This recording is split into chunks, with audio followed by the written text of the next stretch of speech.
The issue of homelessness has dominated Des Moines City Council and community meetings for most of the summer. It is, of course, a complex issue and one that city and county leaders know they need to address. Joining me to talk about what's being done and what could happen in the future is Chris Johansson. He's the Neighborhood Services Director for the City of Des Moines. First, thank you for making time to be here today. You're welcome. All right, so let's just back up a little bit and talk about the response to, it's been specifically to this ordinance, kind of the camping ban as it's being called. Clearly people on all sides of this are passionate about it. Very passionate, and it is a very complex issue.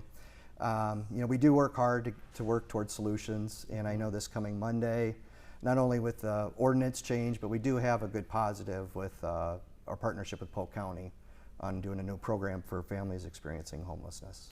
This really is a balancing act because obviously there are a lot of businesses and people living downtown that you have to consider, but also how do we help and not punish people who are homeless and need services? So what are some of the ideas that have been talked about that maybe we haven't heard? Yeah.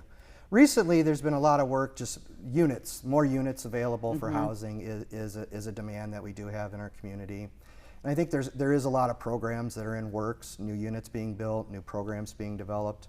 I think the service providers that work in our community are very dedicated and do a good work.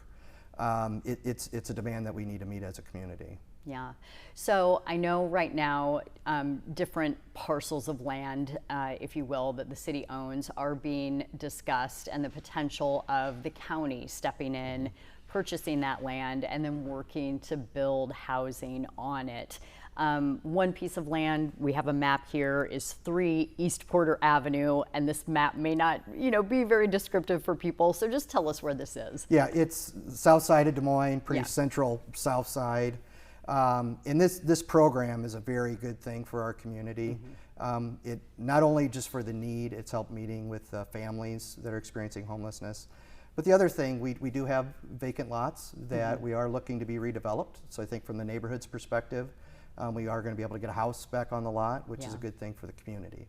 So let's talk a little bit of this issue of NIMBYism, not in my backyard. We certainly hear that sort of outcry a lot when these proposals come up, and people who live nearby say, I don't want people in treatment or people who are homeless in my neighborhood.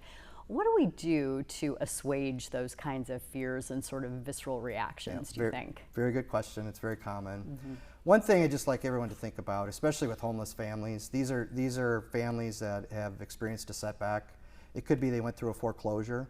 More than likely they're already living in our neighborhood and had one tough thing that happened in their lives. So specifically for this project that we are discussing, this is really just bringing them right back into the community. This is a family that many people have neighbors that could be experiencing the same thing. So I think for any residents that are worried about this is a common thing that's in our neighborhood. There are services that are provided as part of this program too, but really it's just to get the families right back into the community where they probably originally already were. Yeah. What kind of services are we talking about? We say supportive services, but what does that mean? Yeah, a lot of it's case management, and matters a lot with what are the needs of the families, whether it's helping to get back on their feet with jobs. It could be more employment related type things, or other types of services that the family needs. Okay. A lot of things in the works, and we'll certainly keep tabs on them, and we really appreciate your time today, Chris. Thank you very much. Yep, we'll be right back as we kick off Football Friday coverage with Keith, Justin, and Andy right after this.